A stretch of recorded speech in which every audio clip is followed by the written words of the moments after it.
días a todos por venir hoy aquí a esta última charla. El último seminario científico organizado en el marco de la cátedra QUAES aquí en la Universidad Británica de Valencia de este curso 2017-2018. Bueno, brevemente empezamos, el primero fue en septiembre, en una charla de Miguel Ángel González sobre tecnologías computacionales en salud.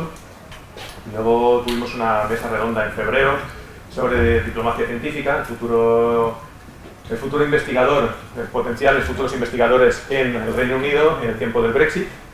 La tercera charla fue el mes pasado de la doctora Ana Paula Caresía sobre cáncer de ovario y técnicas diagnósticas futuras mediante PET-TAC y PET-resonancia magnética. Y con la charla de hoy damos por concluido este ciclo de seminarios científicos en el marco de la cátedra de este curso 2017-2018.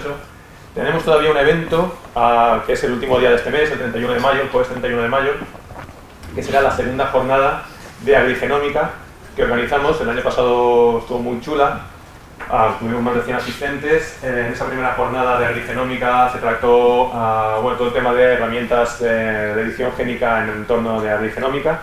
En este caso, en la segunda jornada está dedicada sobre todo al tema del tratamiento de enfermedades en el mundo de la agricultura mediante técnicas genómicas. Pues bueno, con el seminario de hoy damos por concluido este ciclo y bueno, paso ya a presentaros al ponente. Hoy especialmente tengo un placer especial de presentaros al ponente porque además de ser uno de los mejores neurobiólogos de Europa, esto ya es objetivo, es que es muy buen amigo y llevamos trabajando juntos muchos años, no os voy a decir cuántos. Y entonces, bueno, se llama el doctor Santiago Canals, es neurobiólogo del Instituto de Neurociencias de San Juan, es investigador científico del Consejo Superior de Investigaciones Científicas, director del Departamento de Neurobiología Celular y Sistemas del Instituto de Neurociencias, que es un centro mixto entre el Consejo Superior de Investigaciones Científicas y la Universidad Miguel Hernández. Y bueno, hoy nos va a hablar de la neurociencia de sistemas en el boom tecnológico, luces y sombras. Así que no lo voy a hacer más largo, directamente pasamos con él y luego se abrirá un turno de preguntas si tenéis cualquier duda, cualquier inquietud, cualquier cosa que teníais pendiente, si no sabíais a quién se la podíais preguntar en torno a la neurociencia de sistemas y la biología de sistemas, hoy es un buen momento. Pues nada, dejo con Santiago. Muy buenos días a todos, muchas gracias David por invitarme aquí, por tu presentación. Si fueras un buen amigo hubieras dicho que soy el mejor neurobiólogo del mundo, que eso es Europa, del mundo. Pero bueno, ya después de hoy espero que cambie. Mi función hoy es introduciros un poco en la neurobiología de sistemas, ahora definimos un poco qué es esto, y ponerla en el contexto de los avances tecnológicos más recientes, cómo han influido y cómo influyen en la manera que tenemos de estudiar el cerebro, cómo tratamos que las cosas que aprendemos del cerebro influyan en los desarrollos tecnológicos, y hablaré un poco de las sombras al final, porque hoy me he levantado optimista, así que voy a hablar muy poco de sombras y mucho de luces. Básicamente las sombras vienen a decirnos que no es todo recolectar datos y analizarlos, hay que darles un contexto, un marco teórico en el que creemos conocimiento. El conocimiento no emana de las montañas de datos, por mucho que se empeñe Google, sino que hay que proporcionar un marco en el que estos datos generan el conocimiento, y en esto vamos un poco más retrasados. Ok, vamos allá. Para que no sea muy rollo, lo que voy a hacer es primero daros el contexto neurobiológico para que entendáis, no solo para que no sea rollo, sino porque si no, no entenderíais la magnitud o la importancia, lo que ha supuesto estos desarrollos tecnológicos que os contaré en la manera de estudiar el cerebro. Así que os doy el contexto primero y luego vamos un poco a alguno de estos desarrollos. ¿Cuál es el fin último de la neurociencia? Pues lo digo aquí, explicar la función del cerebro, obvio, es decir, el comportamiento de los animales. Que esto parezca así de simple, es en realidad para lo que tenemos un cerebro. Básicamente, los más radicales dirían que tenemos un cerebro porque nos movemos, únicamente por eso. Porque si no nos moviéramos no necesitaríamos un sistema que organizara, que coordinara, sobre todo si los seres son, en el momento en el que la evolución produce animales o seres multicelulares, requiere una coordinación, y esta coordinación acaba especializándose en algo que es el sistema nervioso. Y esto genera comportamientos que ahora tratamos de explicar, y aunque sea muy sencillo de decir, es muy complicado, porque nos enfrentamos con un sistema que está compuesto por 100.000 millones de elementos, de mini computadoras, como ya sabéis. Cada uno de ellos compuesto por miles, cada una de estas 100.000 neuronas compuestas por miles de puntos de comunicación que llamamos sinapsis, y entre ellas forman un tejido, una red tremendamente conectada. Para que os hagáis una idea de la complejidad, aunque me imagino que no hace falta convenceros de lo complicado o complejo que es el sistema nervioso a estas alturas, en 1 milímetro cúbico de vuestro cerebro hay aproximadamente 4 kilómetros de cable que conectan todos estos elementos. 1 milímetro cúbico, 4 kilómetros. Si cogiéramos todos los cables que llamamos axones de vuestro cerebro y los empalmáramos, haríamos un hilito muy largo, tan largo que daría el de solo con los hilitos de vuestra cabeza, daríamos 160 vueltas a la Tierra, al perímetro de la Tierra, ¿vale? Pues esto es solo para poneros un poco en el contexto. Bueno, además de tratar de estudiar cómo las distintas funciones que sabemos que residen en el cerebro se organizan, pretendemos transferir este conocimiento a la clínica de alguna manera y tratar de curar alguna de las múltiples patologías que se centran en el sistema nervioso. Alguno podría argumentar que ¿por qué no empezamos por aquí? Ya que al final nos pagan con dinero público, con los impuestos de todo el mundo, ¿por qué no directamente vamos a curar enfermedades, que es lo que más va a ayudar a la sociedad? Y yo os diría que es justamente al revés, porque yo no pretendo que el técnico, cuando llevo el coche al taller, me arregle el coche sin saber qué piezas tiene el coche, cómo funciona cada una de ellas y cómo todas ellas se coordinan para que el coche se mueva. Este cambio de visión es un error político que reina en Europa, por ejemplo, en el que tienden a obligarnos a ir aquí, en vez de decirnos, vosotros estudiad lo que queráis, que ya saldrán las aplicaciones. Ahora nos dicen, tenéis que curar el Alzheimer. Y yo, pero si no sé cómo... Yo lo que sé de coches, tenían carburador cuando yo sabía de coches, ahora ya seguro que ni tienen, ¿no? Entonces vamos a estudiar primero la ciencia básica del cerebro para poder curarlo y poder hacer otras cosas que os contaré ahora. ¿Y por qué es tan complicado? Bueno, el cerebro es una red de redes. ¿Por qué digo esto? Bueno, porque cada pequeña parte del cerebro es una red, pero todas estas pequeñas partes se coordinan para cosas tan simples como las que suceden, el milagro prácticamente que sucede en cada instante de vuestra percepción, en la que estáis integrando información sensorial, auditiva, todos vuestros sentidos confluyen en una percepción que la sentís como única. Vosotros me estáis viendo aquí, haciendo el mono, contando mis cosas y me veis todo como un conjunto, una unidad, es decir, yo me muevo, tengo color y tengo voz. Sin embargo, cada uno de estos aspectos se codifican en distintas zonas de vuestro cerebro y finalmente todas estas pequeñas piezas que conforman la escena que estáis viendo ahora milagrosamente se unen en una percepción que es además consciente o a veces inconsciente. Todo este procesamiento distribuido ya os va dando pistas de la gran complejidad que tiene estudiar el cerebro. Si yo quiero entender qué significa percibir cualquier modalidad sensorial, no solamente tengo que entender cómo se codifica el color, la forma, la luminancia y el movimiento, tengo que saber cómo todas estas cosas se engarzan de forma coherente. Este es un problema muy antiguo en neurobiología, se llama el problema del binding, de la unión, como todas estas piezas que se procesan por separado se unen en algo coherente. ¿Por qué os pongo estas redes aquí? Porque cualquiera de estas redes que estudiaréis en clase, redes de transportes, redes de comunicación, redes sociales, son ridículamente sencillas comparado con cualquier porción de la red de redes que tenemos en el cerebro.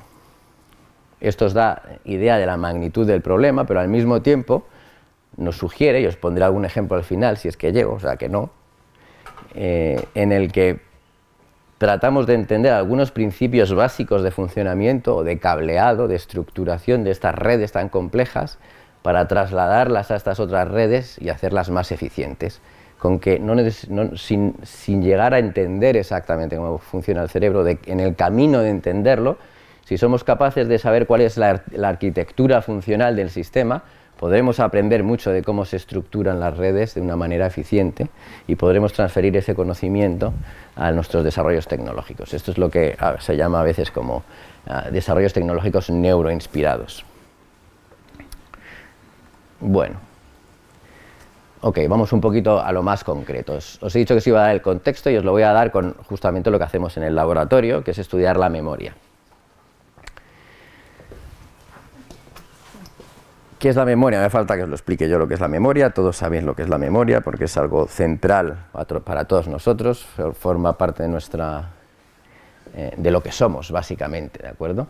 Hay muchos tipos de memoria, que no voy a definir. Si quiero llamaros la atención a algo que a veces se nos escapa. Hay una forma de memoria que requiere esfuerzo, que requiere un esfuerzo consciente por memorizar. Cuando estudiáis la lección, las asignaturas, cuando memorizáis listas, cuando vais a la compra, cuando memorizáis los cumpleaños. Todo esto es un tipo de memoria que requiere un esfuerzo.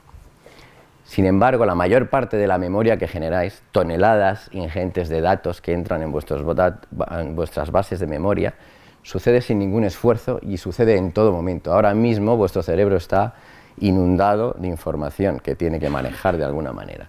Cada vez que enfocáis vuestra atención a cualquier cosa, las diapositivas, mi cara, la pared, no solamente está entrando la información de donde enfocáis vuestra atención, sino los detalles más tontos, aunque ahora no lo creáis, la camisa que llevo, la pinta que tengo, incluso detalles de la textura de la madera, está entrando en vuestra cabeza. Toda esa torrente de información la está gestionando vuestro cerebro en cada momento. Si yo os pregunto qué habéis desayunado esta mañana, seguro que todos os acordáis. No parece una información fundamental para vuestra supervivencia o la supervivencia de la especie. Sin embargo, todos esos datos están entrando. ¿Cómo los maneja el sistema? Bueno, ¿qué sucede básicamente cuando se forma una memoria? ¿Qué sí sabemos de la memoria? Sabemos que, por supuesto, sucede en el cerebro y que hay una parte del cerebro que es muy importante para la memoria, sobre todo la memoria episódica, la memoria del día a día, lo que está sucediendo ahora, que es el hipocampo, una estructura que no está ahí, en realidad está aquí, que se llama hipocampo porque tiene esta pinta, y esto es un caballito de mar, que como sabéis su nombre científico es, bueno, se llama hipocampo, y de ahí el nombre, y esta estructura cerebral es la encargada de recopilar toda la información multisensorial que llega a vuestro sistema nervioso. Toda la información multisensorial que llega a distintas zonas del cerebro, corteza entorrinal, visual, etcétera, todo eso drena, todo eso termina en el hipocampo, y en el hipocampo se van a establecer asociaciones entre las pequeñas piezas de información, ¿vale? Vamos a ir cogiendo un poco de perspectiva, es decir, tengo una estructura con una función en memoria que está conectada con multitud de sitios, regiones cerebrales que están muy separadas unas de otras en sitios remotos del cerebro, y tenemos que tratar de entender cómo este fenómeno de la asociación de ideas en el hipocampo sucede, ¿ok?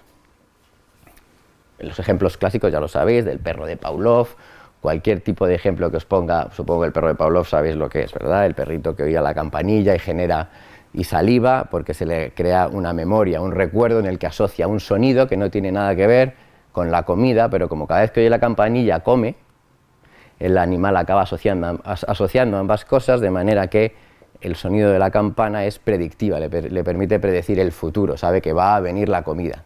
Esto, que en el ejemplo de Pavlov es un poco trivial, es lo que te permite escapar de un peligro cuando algo sucede, por ejemplo, una gacela escapar de un león cuando oye cierto ruido en la sabana, ¿de acuerdo? O sea, la memoria es, en ese sentido, es central a la evolución de las especies. ¿Qué sucede cuando generamos una memoria? ¿Cómo se asocian estas ideas? Bueno, pues esto ya fue algo que propuso Cajal, aunque parezca mentira, hace muchísimo tiempo. Él se dio cuenta que las conexiones entre las neuronas en el cerebro cambiaban con la experiencia. De hecho, él hablaba de la gimnasia neuronal, como una manera. Él era una persona muy deportista, entonces usaba estos ejemplos como intentando transmitir la idea de que entrenando de alguna manera el sistema nervioso, entrenando la memoria, entrenando nuestras capacidades, el sistema realmente reaccionaba igual que reacciona un músculo, que crece en volumen, y en este caso lo que le crece al cerebro son las conexiones. Mucho tiempo después, efectivamente, hemos visto que lo que sucede en esta parte del cerebro, que es el hipocampo, es que las ideas que vienen, o la información que llega de distintos lugares de la corteza, se asocian aquí en las conexiones entre las neuronas. Y hay un montón de experimentos en el laboratorio en los que podemos demostrar que esto es así, que cuando memorizamos algo, algunas de las conexiones entre estas neuronas se refuerzan. ¿De acuerdo? Pues ya tenemos un cerebro que integra información multisensorial de numerosas cortezas cerebrales, de luz, color, sonido, incluso emociones.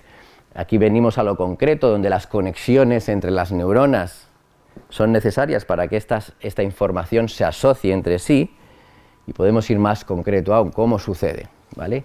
Estas son algunas de las cosas que estudiamos en mi laboratorio, por ejemplo, como cuáles son los mecanismos que soportan o que subyacen a la formación de las memorias.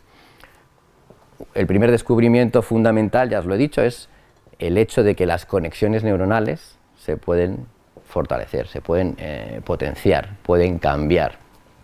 Y otro fundamental fue descubrir que esto sucede en estas pequeñas estructuras que veis aquí que se llaman sinapsis. Esto es una neurona que os he puesto aquí, no es del hipocampo, he hecho un poco de trampas, pero esta tiene las sinapsis, que son estos puntitos suficientemente grandes como para que los veáis sin problema. Y en todos estos puntitos, que hay miles por neurona, que si los ampliamos y hacemos un esquema sería algo así, es donde sucede la neurotransmisión. Es como de dos neuronas se comunican entre sí, ¿vale? ¿De acuerdo? Aquí llega la información, pulsos eléctricos, libera una serie de compuestos químicos, inicia una serie de cascadas de señalización, que no voy a entrar en detalle ahora mismo, y se transmite la información al siguiente elemento en la red. ¿Qué es lo que sucede con el aprendizaje?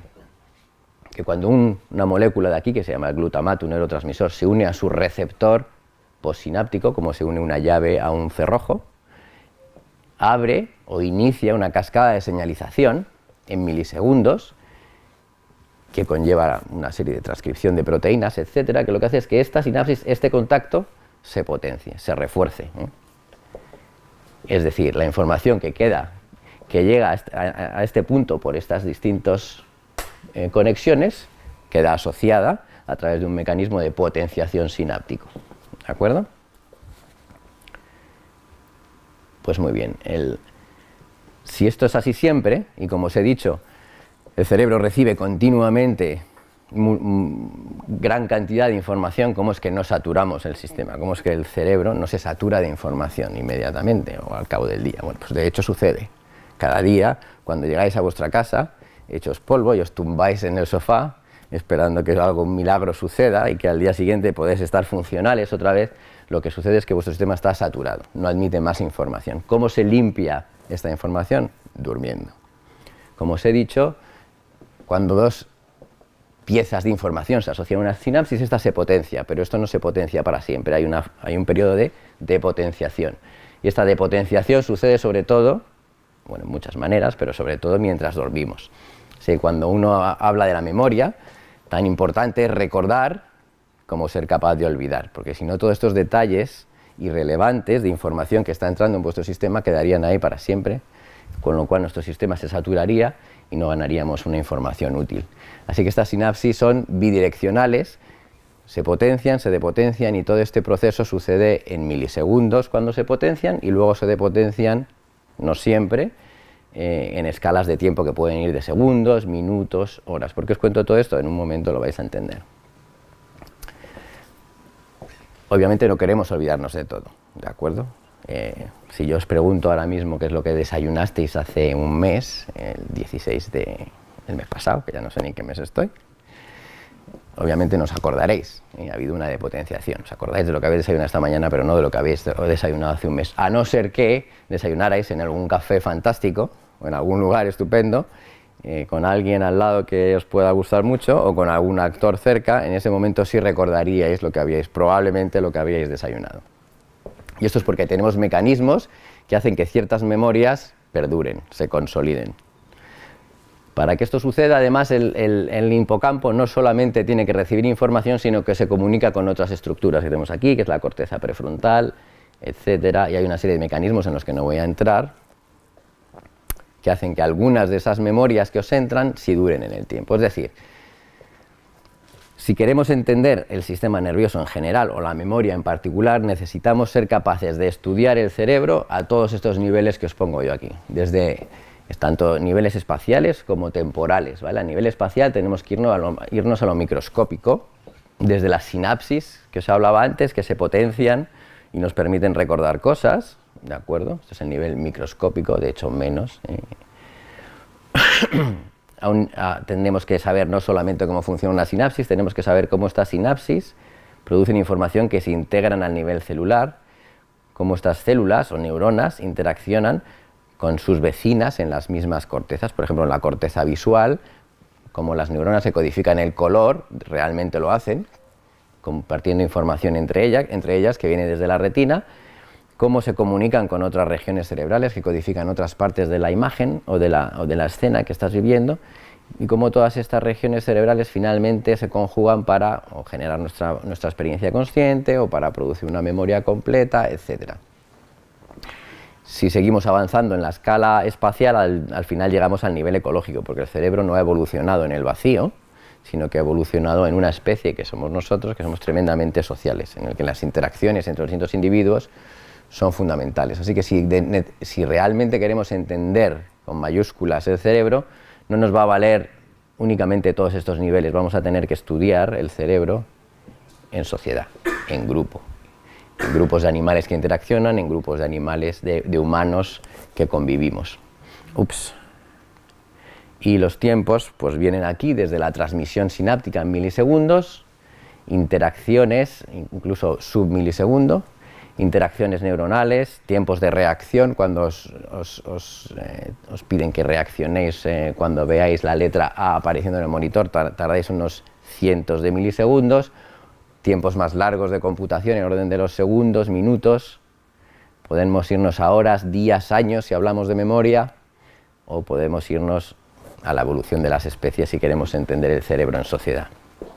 ¿Cómo diantres podemos estudiar todos estos niveles espaciales y temporales si no es gracias a que los desarrollos tecnológicos nos lo van a permitir hacer, ¿vale? Y esto es en lo que estamos ahora. Los neurocientíficos hoy estamos básicamente de fiesta. ¿Por qué? Porque tenemos una serie de herramientas experimentales y analíticas que hace, no sabría yo decirte cuántos años, pero muy pocos, 15 o 20 años eran simplemente ciencia ficción, y a día de hoy las manejamos con total soltura en el laboratorio. Y ahora os contaré algunos ejemplos, ¿de acuerdo? Básicamente lo que la impresión 3D puede ser a la fabricación, las redes sociales a la comunicación entre las personas, para la neurociencia es la capacidad de registrar actividad neuronal de forma masiva. Ahora os pondré algunos ejemplos, es decir, y por eso os he soltado todo el rollo de la memoria. Fijaros que tenemos, incluso en la percepción es casi más llamativo, porque para algo tan simple como entender la escena que tengo delante de mí ahora mismo, necesito que neuronas distribuidas por todo mi cerebro comuniquen, codifiquen, intercambien información y den un resultado. No puedo entender esta sensación o esta percepción si no puedo estudiar la actividad eléctrica en todos estos elementos de forma simultánea, además. Otras herramientas que son fundamentales, que son de hace muy poco tiempo, bueno, ya no tampoco, pero 2007, yo creo que era el artículo inicial, 2005, 2007, el primero, pero no han llegado, digamos, al mercado, entre comillas, hasta quizás, no sé, 7, 8 años en los que ahora ya todo el mundo es capaz de usar estas técnicas, que os las voy a explicar, no os preocupéis, pero básicamente nos permiten manipular el cerebro de forma muy específica, ¿de acuerdo? No solamente registramos la actividad en todo el cerebro, sino que somos capaces de intervenir sobre ella. Podemos tratar de hacer una suerte de ingeniería inversa y tratar de no solo desmontar el sistema, sino después construir con él, con el conocimiento que saquemos de estos experimentos, sistemas parecidos al sistema nervioso. Ya os he enseñado, ya os he presentado a este señor, ya os lo presenté antes, Ramón y Cajal, os presenté al premio Nobel y este era el chaval que iba a revolucionar su tiempo.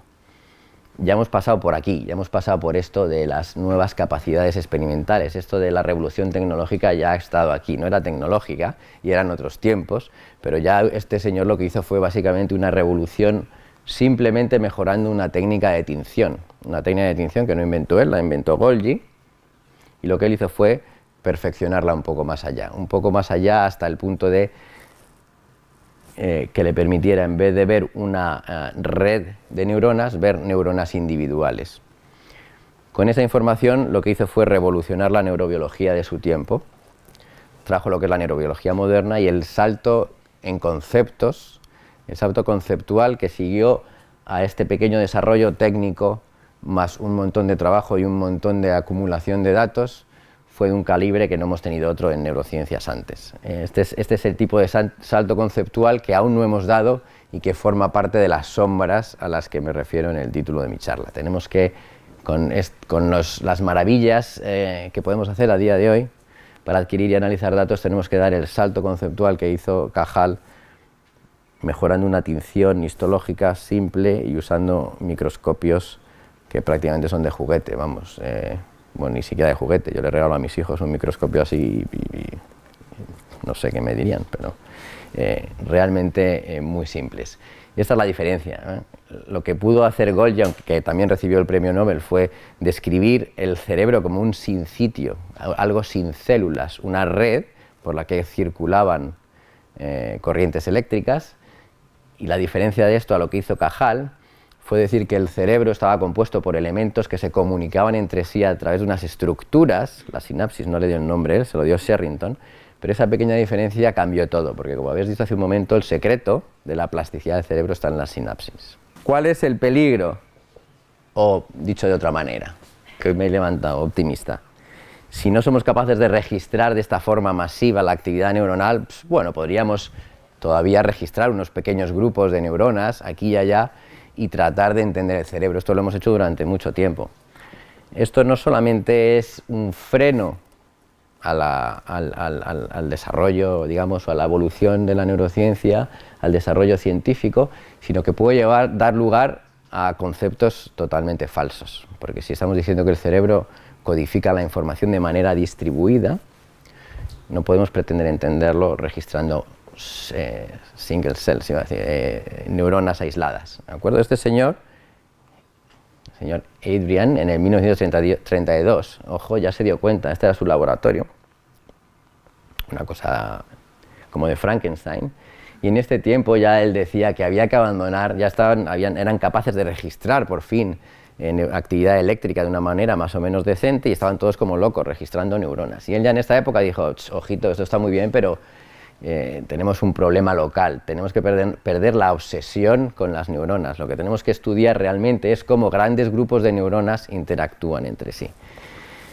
Y el problema lo vais a entender enseguida. Esto es lo que hacían en su día, que es súper útil, quiero decir, no estoy criticando a estos dos señores. Este es Thorsten Wiesel, este señor de aquí, este es Hubel, premios Nobel. Fueron los primeros en describir la arquitectura funcional del cerebro. Esto que os estoy diciendo, que hay neuronas que detectan el color, el movimiento, la luz, ellos fueron los primeros en verlo. Y lo hicieron con registros de neuronas sencillas, es decir, súper de neuronas aisladas, es decir, muy informativo, y se ha avanzado mucho con esto. Lo que digo es que para dar un paso más allá ya no nos vale esto, ¿eh? Ya os voy a decir, porque aquí estos señores implantaban electrodos. Esto es un cerebro. Están teñidas las neuronas, es de un gato en este caso, y estos señores en aquella época, como no tenían PowerPoint ni nada por el estilo, grababan los estímulos y después se los presentaban al gato mientras miraba estos estímulos visuales y registraban la actividad de las neuronas. Esto que veis aquí es una traza electrofisiológica registrada en el cerebro, y cada vez que una neurona dispara registra un potencial de acción. Sí. Esto lo que veis aquí es pues como un puntero, imaginaros, que están pasando por delante de los ojos de un gato y están registrando. Y cada una de estas pedorretillas que oís es una neurona disparando. Cada una de estas señales las pasas por un amplificador, por un bafle, y genera un pac, pac, pac, porque son muy rápidas, ¿no? Lo que oís es una neurona. Ahora mismo tenéis neuronas en el cerebro que están haciendo esto, porque estáis viendo este estímulo. O sea, sois mis gatos en este momento. Y vuestras neuronas están disparando cada vez que ese punto de luz pasa por su campo receptor. El campo receptor es la parte del espacio que mapea esa neurona en concreto. ¿Veis que esa neurona mapea esta parte del espacio y le gusta que los objetos se muevan en esa dirección? Así que cuando un objeto pasa por delante de tu campo visual moviéndose en esa dirección, esa neurona lo señaliza. Está codificando el movimiento en tu campo visual. Fantástico, aprendimos mucho de esto, es la verdad. Pero ¿qué es lo que puede pasar con esto? Pues algo como este ejemplo que os presento aquí. Esto es un experimento que hicimos en el Max Planck. Estamos registrando en un mono, en una zona del cerebro, que es importante para reconocer las caras. Nosotros las tenemos igual que los monos. Esta es una zona del cerebro que no funciona en los autistas, que no son capaces de reconocer expresiones. No es que no funcione, sino que tienen menor actividad. Es esta zona de aquí. Si implantamos ahí electrodos, habrá neuroncitas que disparen, como las que acabáis de ver, cada vez que se presente una cara. Estos puntitos que veis aquí es lo que llamamos un raster plot. Cada puntito ahora es una de esas spikes, una de esas rayitas de disparos de neuronas, es el sumatorio de todos estos disparos. Esto quiere decir que cuando esta neurona en el mono, macaca mulata, que nunca ha visto a Marlon Brando, le presentamos una cara de Marlon Brando, se pone tremendamente contenta. Cada vez que vea a Marlon Brando, mucho más que cuando vea a otros monos, incluso a compañeros de su jaula o a algún otro tipo de estímulo visual. ¿Veis? Esto es como que le parece aburrido, pero Marlon Brando... ¿Cuál es la conclusión que un científico de pro, world champion, como dice David, sacaría de esto? Pues que ahí, por algún motivo difícil de entender, a priori, pero los científicos le encontramos explicación a todo, pero por algún motivo difícil de entender, hay neuronas que les gusta Marlon Brando en el cerebro de los monos. Y si le gusta Marlon Brando, pues habrá otra para Paul Newman, supongo, o para Jennifer Aniston, aunque estas están en otro lugar, etcétera. Bueno, ¿qué es lo que pasa si nuestro espacio de estímulos lo extendiéramos hasta el infinito? Pues podríamos encontrar realmente que esta neurona dispara no solo con Marlon Brando, sino con este otro monito. Y si jugamos con qué es lo que le gusta a esta neurona de estos estímulos visuales, lo que acabamos descubriendo es que esta neurona en un estímulo de caras se fija en la zona de los ojos y dispara preferentemente cuando hay un alto contraste en la zona de los ojos. Esto al mono le sirve para reconocer expresiones en sus congéneres, cuando estás enfadado y frunces el ceño. Esto le sirve a ese mono para esto, pero si no, y en este caso hemos dado, más o menos en este experimento sabíamos lo que íbamos buscando, pero el espacio de estímulos visuales, os podéis imaginar, es prácticamente ilimitado. Sería muy complicado, o es muy complicado estudiando neuronas aisladas, que seamos capaces de desentrañar los secretos del cerebro. Vamos a creer que tenemos Marlon Brando en muchas neuronas, cuando lo que en realidad tenemos es un sistema que se ha desarrollado en la evolución tremendamente eficiente para ser capaz de leer emociones en el que tienes enfrente. Esto es muy útil cuando eres un macho que no es el alfa. Es muy importante que sepas que el alfa está cabreado. Con esto puedes reconocer estas emociones y tomar medidas. No debería estar usando estas palabras, ¿no?, que me están grabando.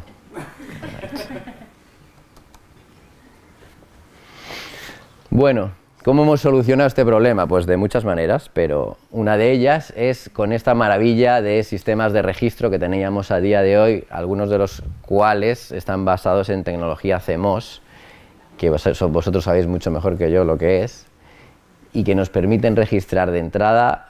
Nos permiten muchas cosas, pero entre otras es obtener datos electrofisiológicos del cerebro con una señal a ruido espectacularmente alta, ¿de acuerdo? O sea, podemos amplificar las señales en cada uno de estos puntitos. Esto que veis aquí, esta lanceta, es un electrodo de registro, aquí hay neuroncillas, y somos capaces de registrar actividad en cada uno de esos puntos. Estos, que están hechos con la misma tecnología con la que se hacen los chips informáticos, lo que se hace son tremendamente finas, y puedes implantar decenas, cientos de ellas en el cerebro y puedes registrar actividad unitaria, a día de hoy ya de cientos de neuronas, pero muy poco llegaremos a miles de neuronas. Dentro de poco lo que no vamos a saber es qué hacer con los datos, dónde guardarlos.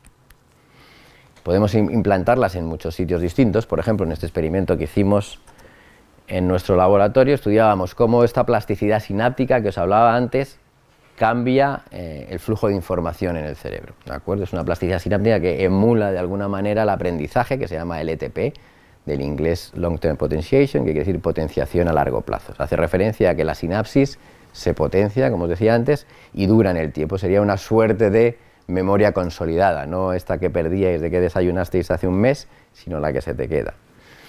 Y lo que queríamos ver es, en este experimento de resonancia magnética funcional, cómo se altera la red, cómo se altera la comunicación entre las neuronas. Pero con la resonancia magnética funcional, básicamente para lo que lo usamos es para saber qué sitios son relevantes para algo, pero no lo podemos usar para decodificar, para craquear, si queréis, el sistema. ¿Por qué? Porque es una señal bastante lenta.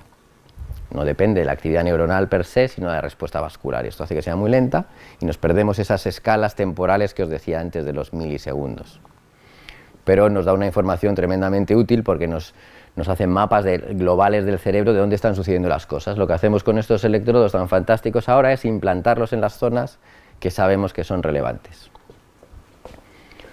El boom tecnológico aquí nos ha traído muchas cosas, básicamente, no solamente el desarrollo de este tipo de electrodos y las capacidades para registrarlo. De hecho, compañeros vuestros aquí en la Politécnica, como Aarón, trabajan para que esto sea posible, Aarón Cuevas, para que tengamos, ahora ya no es complicado tener canales de registro, ahora lo que es complicado es tener amplificadores que puedan registrar todos los datos que generamos de una manera más o menos eficiente, y eso es en lo que trabaja Aarón, por ejemplo. Podemos tener sistemas de registro de 500.000 canales sin ningún problema dentro de poco.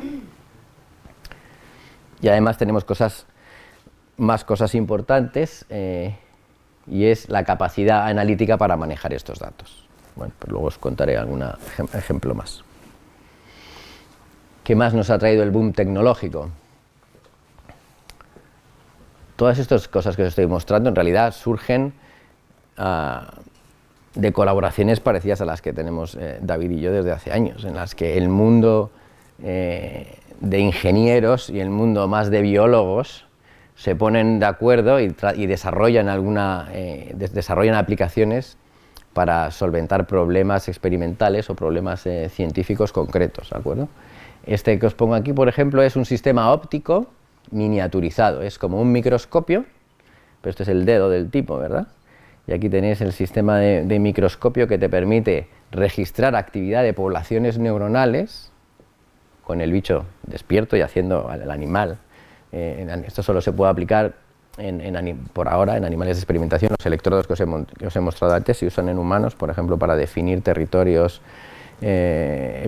epileptoides en cirugías, etcétera. Esto de momento solo se usa en animales, de experimentación, y estos microscopios diminutos implantados en el cerebro del animal, que esto sería un cerebro de ratón, nos permiten sacar imágenes de la actividad de las neuronas. Entonces aquí el truco, el desarrollo tecnológico es doble. Por un lado está la miniaturización necesaria para producir estos microscopios, y por otro lado está el desarrollo más de biología molecular, en este caso, que hace que la actividad de la neurona se traduzca en algo visible.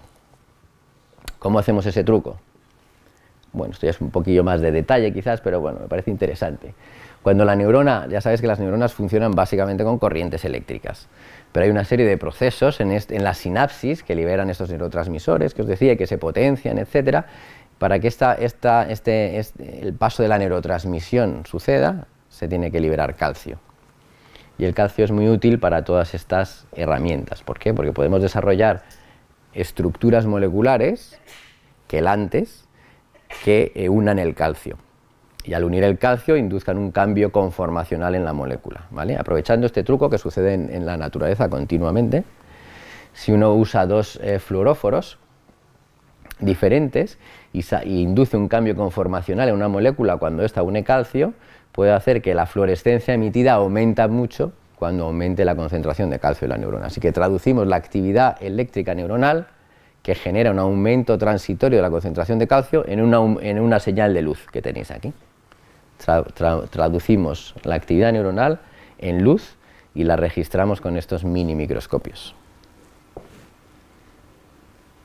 ¿Para qué se ha usado esto? Para multitud de cosas. Este ejemplo que os pongo yo aquí, por ejemplo, es un estudio en el que están investigando qué patrones de actividad en una región del cerebro que también está comunicada con el hipocampo, que es el núcleo accumbens, y que le asigna valor a las memorias. Decide que algo que habéis memorizado es bueno o malo, bueno o malo, hablar en eso es simplificar demasiado, pero que digamos que potenciar un tipo de comportamiento de una recompensa positiva o negativa. Quien le da este valor de positivo o negativo es el accumbens. ¿Cómo le asigna este valor?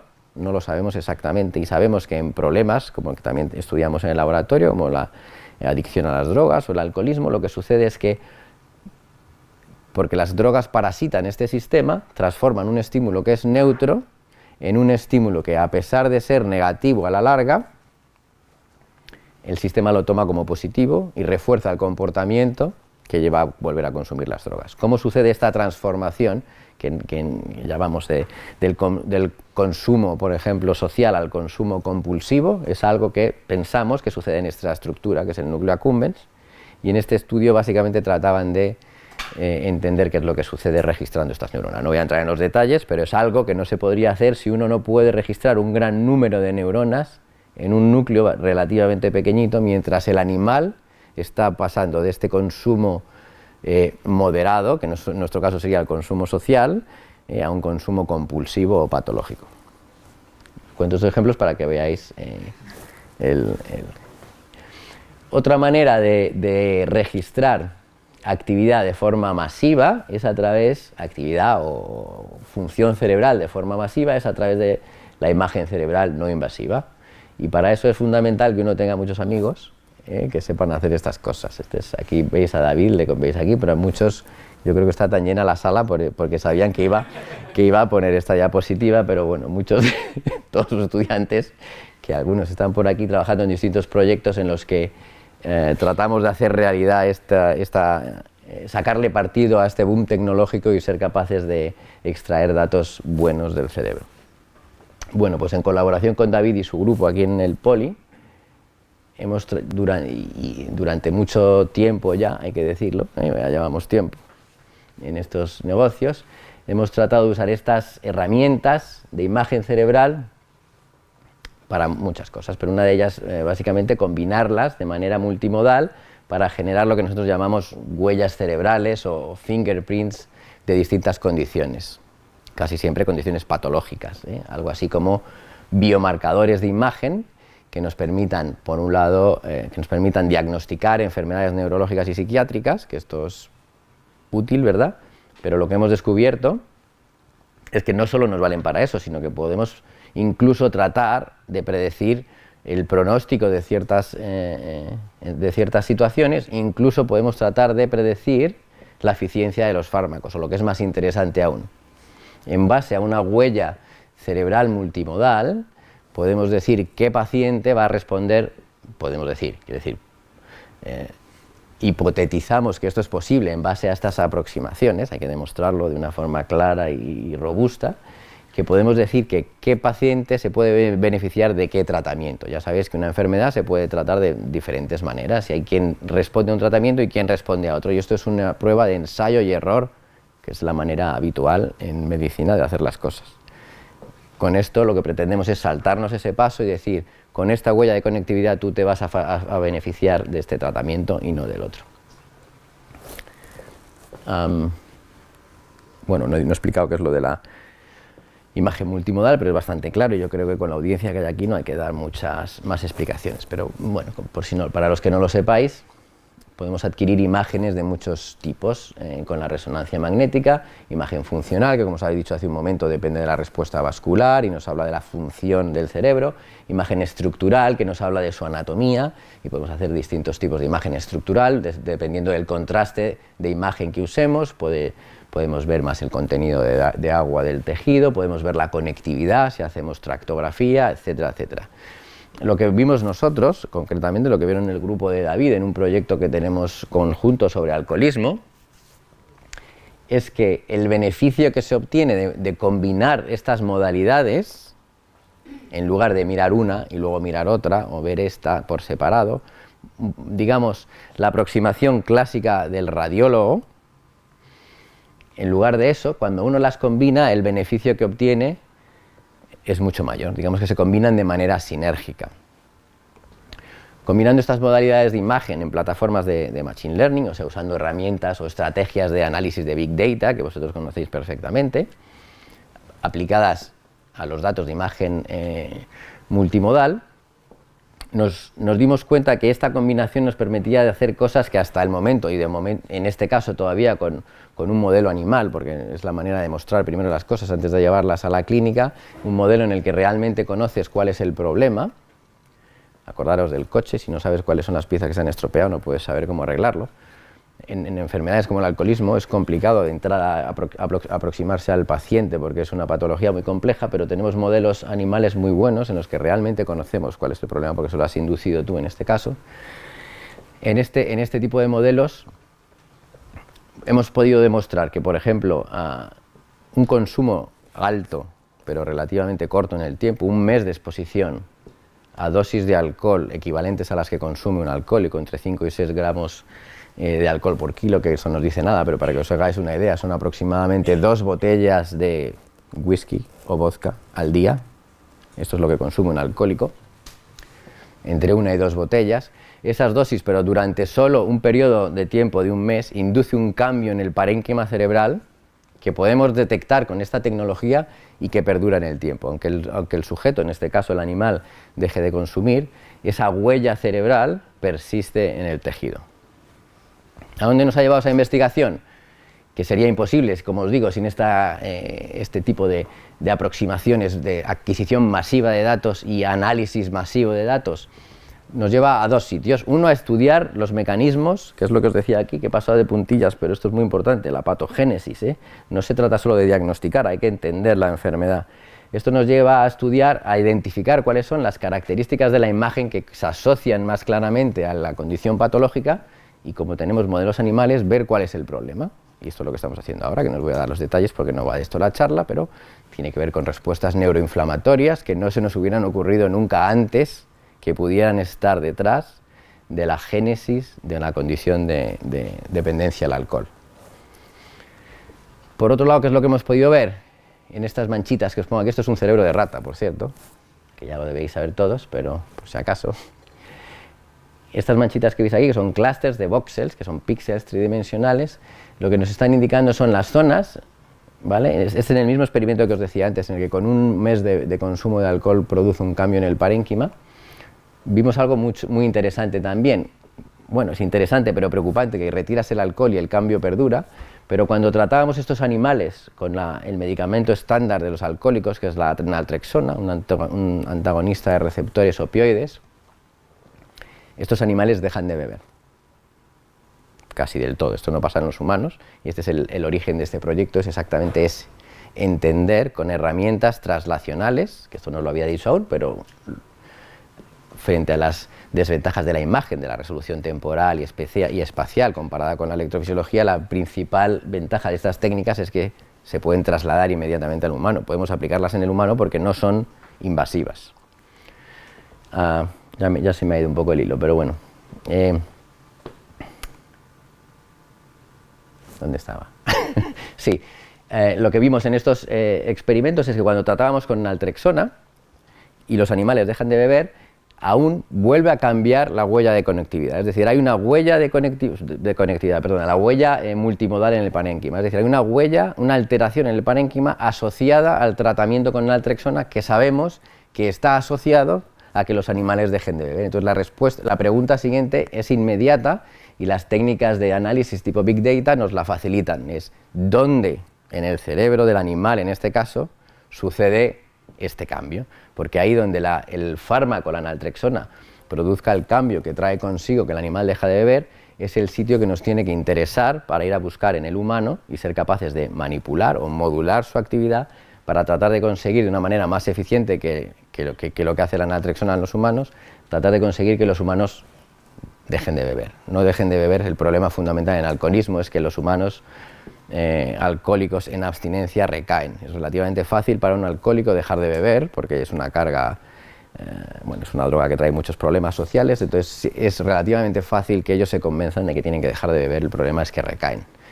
En estos animales que están en abstinencia y justamente modelan ese estado de abstinencia y de recaída, es en los que hemos hecho el estudio, y la imagen multimodal combinado con el análisis que os decía nos indica una serie de regiones aquí que son las que traen consigo la mejora, que es lo que os pongo aquí. No os voy a dar los detalles, pero veis que si uno le pregunta al clasificador de Machine Learning cuáles son las regiones del cerebro que cambian con el tratamiento de la naltrexona, o, más interesante aún, cómo o qué regiones del cerebro, después de ser tratado con naltrexona, dejan de caracterizar al sujeto como alcohólico.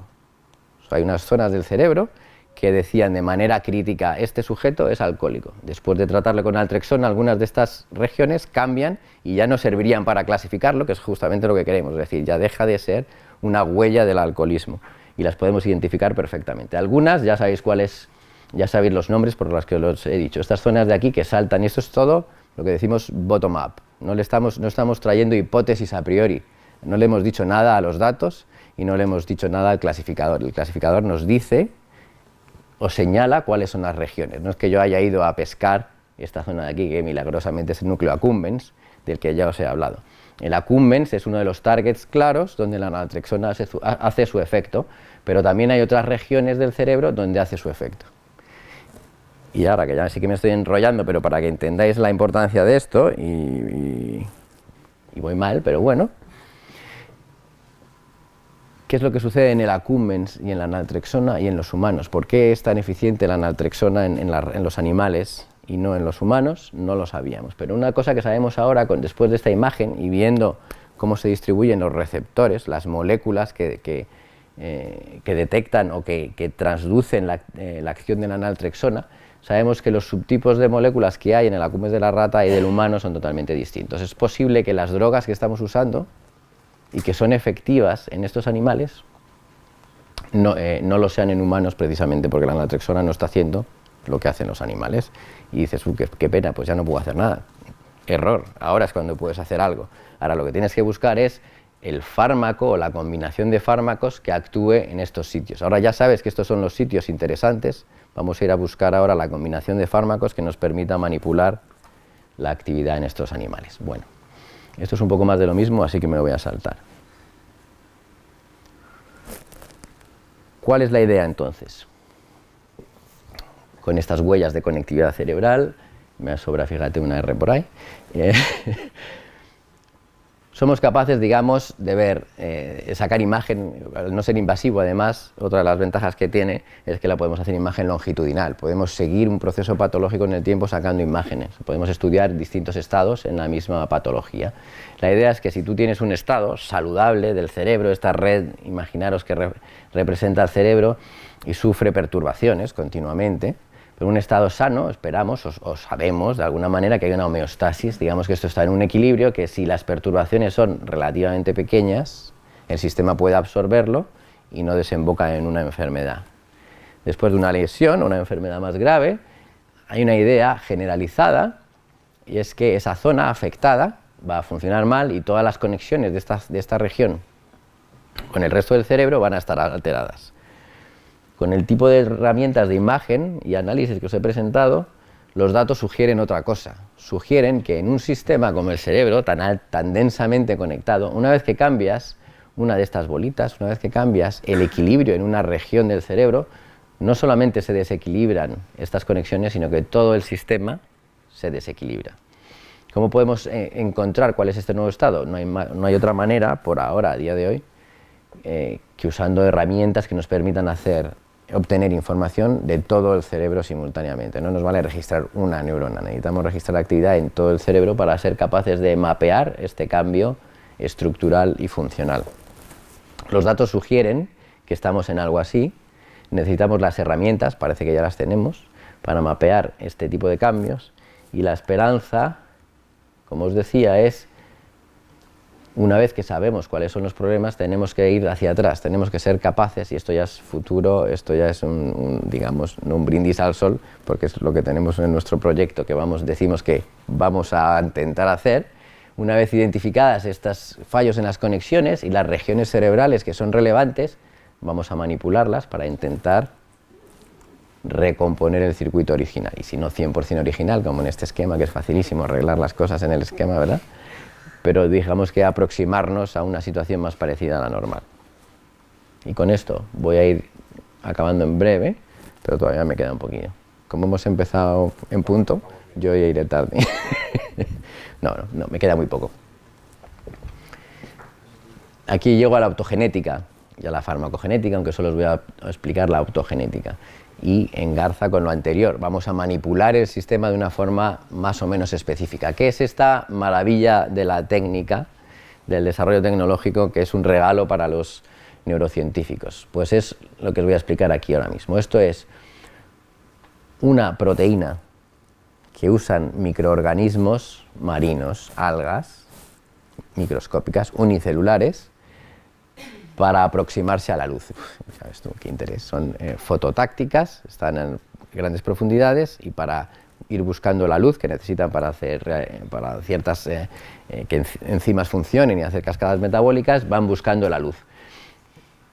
A alguien se le ocurrió clonar esta proteína y usarla para lo que os voy a decir aquí ahora mismo. Estas proteínas, cómo funcionan es, una vez que llega la luz, producen un cambio conformacional en la proteína y hay un flujo de iones, una corriente que les atraviesa, y esta corriente indica al alga microscópica dónde tiene que ir. A alguien se le ocurrió, como os he dicho, clonarlas y expresarlas. Clonar es coger el fragmento de ADN que los codifica, meter una bacteria, ahora lo tenemos en virus, y con esto podemos modificar específicamente ciertas células o neuronas en nuestro caso. Cogemos estas proteínas y las expresamos con precisión genética en las neuronas que nos interesen, y ahora cuando ilumino las neuronas en cuestión, el cerebro de la rata, fluye una corriente que va a activar o inhibir las neuronas en las que yo he expresado esta proteína. Tan simple y tan increíble como eso. ¿Por qué es increíble? Porque, como os decía, aquí tenemos, no en la rata, pero en el humano, 100.000 millones de neuronas, en la rata unas pocas menos, pero todavía muchísimas. Queremos saber con precisión cómo funcionan los circuitos para entender cómo se codifica la información, y lo único que podíamos hacer hasta ahora, que os lo pongo aquí, es bajar con un estímulo eléctrico, aplicar un campo, una descarga eléctrica, y activar todas las neuronas que hubiera alrededor de la punta de mi electrodo, sin saber exactamente cuántas y sin que la activación se pareciera de ninguna manera a lo que hace una neurona de una forma habitual. Esto es lo que se dice, lo que se usa a día de hoy en las técnicas que habréis, supongo, algunos estudiado en clase, del Deep Brain Stimulation, que es otro desarrollo técnico, pero bastante más crudo comparado con esto. Básicamente se implanta un electrón en el cerebro, se pasa una corriente y se activan neuronas. Aquí lo podemos hacer con luz en vez de con electricidad, con la diferencia de que solamente se va a activar no todo lo que esté aquí, sino solo la neurona en la que yo he expresado esta proteína, la chanelorhodopsina. Y tengo una precisión quirúrgica a la hora de manipular las neuronas de mi circuito, de activar o inhibir. ¿Qué se puede hacer con estas cosas? Muchas. Con estas herramientas. Esto es de un trabajo del laboratorio, voy a ir un poco rápido, pero esto viene de los experimentos que os he mostrado antes de la LTP, que hemos llamado la potenciación de la sinapsis, que cambiaba la conectividad en el cerebro. Hemos registrado la actividad eléctrica con estos electrodos fantásticos que os decía, y nos ha enseñado esos experimentos que el balance entre la excitación e inhibición en una zona del hipocampo es fundamental para que se produzcan las conexiones, y esta asociación de conexiones que trae consigo la asociación de conceptos en la memoria, ¿de acuerdo? Lo que dijimos es, bueno, ya que sabemos, hemos aprendido esto, sabemos dónde están estas neuronas porque las hemos registrado, vamos a manipularlas genéticamente a ver si somos capaces de cambiar las capacidades mnemónicas o la capacidad de memorizar del animal. Podemos hacer super ratones que tengan una capacidad de aprender mayor de lo normal, y la respuesta es que sí. Hemos modificado, no os voy a dar los detalles, pero un tipo de neurona, concretamente una interneurona, una cuya función es inhibir, que hace que su misión en la red es cortar, hace un poco de policía de tráfico, indica cuándo sí o cuándo no puede pasar la información por ciertas conexiones, y cuando la podemos manipular a nuestro antojo, decir ahora puede pasar y dejar la barrera abierta, controlamos al policía de la barrera. Lo que conseguimos, y esto no lo voy a explicar, pues no voy a entrar en los detalles, pero digamos que estas barras miden la capacidad de memoria del animal. Cuando mantenemos la puerta abierta podemos aumentar la memoria del animal por encima de la media, es decir, podemos aumentar significativamente su memoria, o la podemos prevenir, la podemos bloquear. Si hacemos que el policía tenga todo el rato la barrera bajada, impedimos que se asocie información en una conexión concreta del hipocampo e impedimos que se forme la memoria. ¿Cuál es la utilidad de esto? Esto es lo que llaman el cognitive enhancers, a día de hoy, potenciadores cognitivos. No podemos ir a los humanos ahora a activarles esta neurona con luz, porque no me dejan. Pero sí podemos entender cuáles son los mecanismos que subyacen a la acción de este policía que define cuándo deja pasar y cuándo no deja pasar. Y podemos buscar en qué patologías este policía no está haciendo bien su trabajo. Podemos hacer cosas ya más de ciencia ficción, que igual nos creeríais, así que voy a pasar, porque ya vamos a terminar, pero no quiero irme sin mostraros un ejemplo muy rápido de qué cosas podemos aprender de las redes neuronales para mejorar las tecnologías. Esto es lo de los sistemas neuroinspirados. Esto está basado en datos de resonancia magnética funcional, con los cuales construimos redes. Esto también los chicos de David aquí presentes saben mucho de esto. podemos hacer que cada una de estas bolitas que veis aquí sería una pequeña región del cerebro, un píxel, un voxel en la imagen funcional, y estas rayas que las conectan es la correlación de la actividad de resonancia magnética entre ellas. Digamos que es el acoplamiento funcional, y con esto montamos redes. Si estudiamos la estructura de estas redes en un sistema que es tremendamente eficiente, ¿por qué es eficiente? Porque ha tenido toda la evolución para ajustarse, y sabemos que cuando conectamos redes hechas por el hombre, redes de datos, de comunicación y redes de potencia, la electricidad entre sí, eso se traduce en fallos relativamente frecuentes. Son redes muy poco robustas y hay fallos en cascada que terminan con bien pérdida de datos o bien caídas de tensión que dan lugar a grandes apagones. Esto ha pasado en nuestra historia reciente con relativa frecuencia. ¿Cómo, siendo tan simples estas redes, pueden fallar y una tan compleja como la cerebral funciona de manera tan robusta? Bueno, lo que hicimos en este estudio es modelar el tipo de conexiones, cómo se conectan entre sí los nodos, y lo que encontramos fue que las zonas, la forma de conectarse en humanos, en ratas, esto lo hemos hecho en rata, en ratón y en humanos, y en todas cumplen la misma función, sigue una serie de patrones que hemos descrito, que no voy a entrar en los detalles, pero que hacen precisamente, funcionan para evitar los fallos en cascada. Y un par de detalles de este tipo de conexión es que la conectividad es muy divergente. Hay hubs, hay núcleos, hay regiones del cerebro con muchas conexiones, ¿de acuerdo? Y las conexiones que unen las distintas regiones de la red, en este caso cerebral, son débiles, son muchas pero débiles. Esto de que pongo aquí del the strength of weak ties, es decir, hay muchos caminos para llegar al mismo sitio y las conexiones, ninguna de ellas es determinante. Esto determina un mapa paramétrico que maximiza la estabilidad de la red en el cerebro, y lo que nosotros proponíamos en este estudio es que simplemente copiando estos diseños, estos trucos de conectividad que ha implementado en la evolución el cerebro, podemos seguramente mejorar nuestras redes de comunicación, sin necesidad de todavía comprender el cerebro, pero usar esos trucos para mejorar la manera en la que conectamos distintas redes en nuestro entorno. Bueno, y con esto casi que ni os voy a hablar de las sombras, pero ya os lo he mencionado, es decir, la capacidad que tenemos para generar datos y analizarlos sobrepasa con mucho nuestra capacidad para ofrecer nuevas teorías del funcionamiento del cerebro. ¿Esto es así? Pero como estoy optimista no voy a insistir mucho más. Cambiará.